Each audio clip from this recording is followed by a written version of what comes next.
5. In the uphill battle that is weight loss, just about everyone suffers a little downhill slide now. And again, Cheyenne Harlow was no exception. In just 15 months she had seen an astonishing drop in her weight, losing more than 200 pounds thanks to the support of her trainer.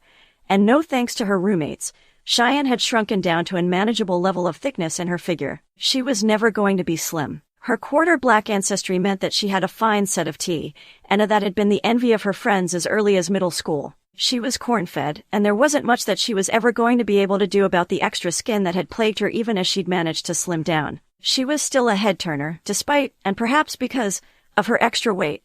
But the needle had been moving in the wrong direction for just a little too long, and it had spread just a little too wide for her tastes. It wasn't much, 15 pounds at the most, give or take whether or not she weighed on a full stomach. But it was becoming obvious, even to Cheyenne herself, that she had hit a serious amount of resistance in her weight loss goals.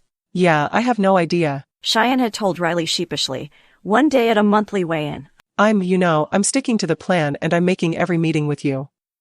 I guess I'm just starting to plateau as far as my weight loss goes.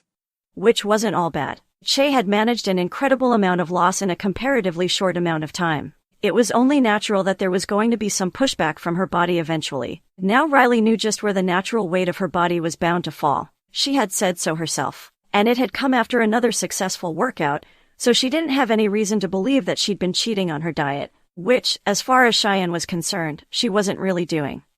Come on, it's your cheat day. Avery had gone ahead and ordered for their post-workout trip. The cookout was in the same parking complex as the Planet Fitness, which meant that all Avery had to do was walk over as soon as she'd felt like she'd put in enough exercise on the elliptical, and she could go wait for Cheyenne to finish up with Riley. More often than not, that's how they did it, with cookout becoming their regular after-gym hangout place. Cheyenne would have complained if it hadn't been the one thing that kept Avery coming. Getting a milkshake after she worked out every time, without fail, wasn't the best way to actively lose weight. But Avery had made it clear from the get-go that she had been there to support Cheyenne first, and not lose any weight. The fact that she was trying meant so much to Che that she hadn't the heart to suggest another place to meet up after working up a sweat, even if it was a significant dent in her workout routine. But at the end of the day, Cheyenne had started walking away feeling like she deserved a peanut butter milkshake. Here, let me pay. Avery said as she reached for her wallet. I feel bad about, everything. You really don't have to feel bad about it. Cheyenne said with a shrug. It's okay, Avery, really, you don't have to pay every time that we get milkshakes. Okay, well, then it's a reward. Avery smiled. Consider it, and I'm proud of you for working out so hard, Milkshake. Cheyenne couldn't help but laugh. Okay, I'll let you pay as long as you're rewarding me for cheating on my diet. Anytime, Che. Avery winked. We won't tell Riley.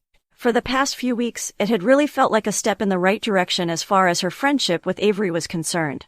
There hadn't been any big fights, she and Avery were talking again, and the whole vibe of the apartment had been that same kind of comfortable feeling that it had been back when.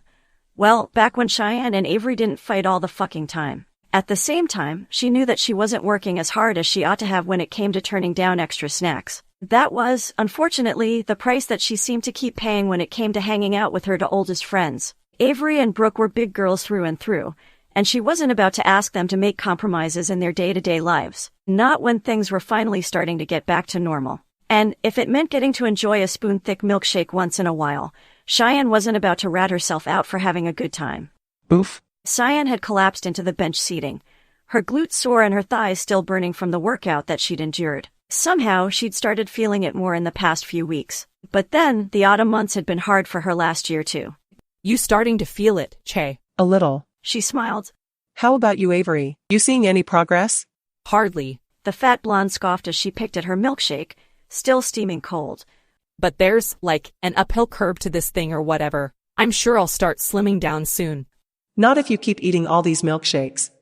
Cheyenne couldn't help but make these little comments to herself. Constantly watching what she, herself, ate was one of the biggest steps that she'd taken towards making sure that she could form healthy habits. Extending that towards Avery, and to a lesser extent Brooke, wasn't exactly the best way to make sure that everything stayed hunky-dory between the three of them though. She swallowed a mouthful of milkshake and went with platitude.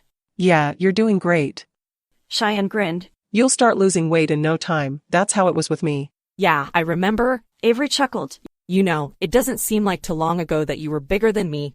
There was an uncomfortable amount of silence as the mood seemed to drop into dire straits. Avery palmed her stomach as it bulged out from underneath her skin-tight tank top, a tight frown on her face. Her soft pink lip bulged in a playful, but judgmental sort of way.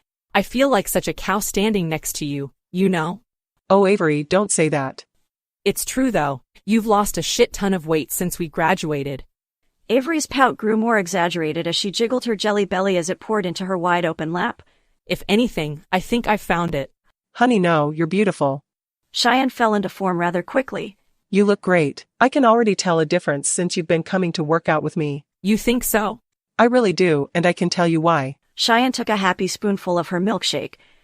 You're losing visceral fat first, that's the really jiggly stuff. But the subcutaneous fat is gonna take some time to work off. Here I thought I was just one big bloop of fat. Well, you know, the milkshakes don't exactly help.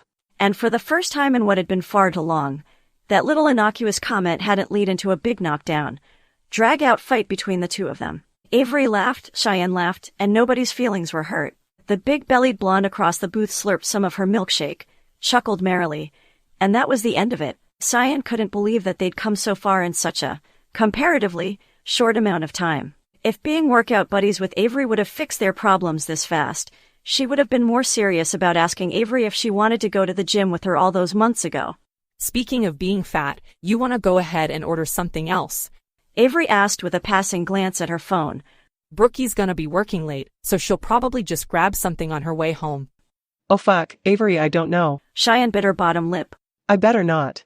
Oh come on. Avery whined in that comically over-exaggerated way that she always did. It's your cheat day and everything. I know, but that doesn't mean that I need to eat junk for dinner. Doesn't it though? Avery asked with a shrug of her meaty shoulders. I'm pretty sure that you've earned it. Come on, Che, I'm starved. As much as she was loath to admit it, Cheyenne was feeling a little hungry herself. But, not for anything on the menu at Cookout. As much as she liked the milkshakes here, she still hadn't been given much of a reason to order off of the menu for anything. But the price. The quesadillas were crap and the portions were way too small. And Avery was right, it was a cheat day. Riley couldn't get mad at her for following her carefully laid schedule. Okay, but... Cheyenne bit her bottom lip contemplatively. What do you think I should get? I don't know, it doesn't have to be from here. Avery shrugged, nonplussed. It's our cheat day, right? I mean, I guess so. In that instance, and perhaps a little bit before, Cheyenne had known exactly what it was she wanted to blow her cheat day on. That double quarter pounder with cheese that she'd been thinking about almost nonstop for the past 3 months now. She still hadn't worked up the nerve to do anything about her impotent cravings for greasy burger meat, mostly because it was way out of her calorie budget for the week, month.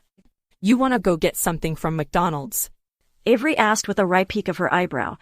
It's on the way home, and I'm driving, right? You are driving. Cheyenne was already squirming in her seat. She had been craving this for so long, and it just now seemed like it was able to become a reality. And it wouldn't have really been her fault, considering that Avery was the one driving and she had been the one limiting the menu. Like, okay, sure she was supposed to be making smart choices. But what was one burger between friends? A burger that she'd definitely earned. It had been so long since she'd indulged in a big, fat, greasy hamburger the way that she'd wanted to. And Avery had been such a good friend to her, why would she have ever thought about saying no at a time like this? I think I could swing for some Mickey D's. Cheyenne smiled a little too eagerly. You paying this time? Fuck no, I paid for Cookout. Avery snorted. You gotta buy your own burger. Okay, deal. Cheyenne was practically licking her chops. But, standard cheat day rules apply, right? I won't tell Riley shit. Avery winked as she took a satisfactory slurp of her milkshake. Our cheat days are between you and me. After all, what's a gym buddy for if not to keep secrets? Amen to that. Avery and Cheyenne clinked styrofoam cups together in a sense of solidarity. Cheyenne, feeling empowered by her companion, scooped heartily from the mushy mass that was her milkshake, while Avery smiled warmly into hers, pacing herself pleasantly with a reserved sense of accomplishment. You want to make this a regular thing? She asked. You know, going out and getting milkshakes and burgers. Oh fuck, Avery, I better not. Cheyenne winced. Riley would fucking kill me. Well, I mean, you wouldn't have to tell Riley. And it wouldn't have to be milkshakes and burgers. Avery audibly backpedaled in the face of Cheyenne's resistance. Just like, you know, getting coffee or something after we go to the gym. With me, your best gal pal. Cheyenne's apprehension was palpable. I don't see why that would be a problem.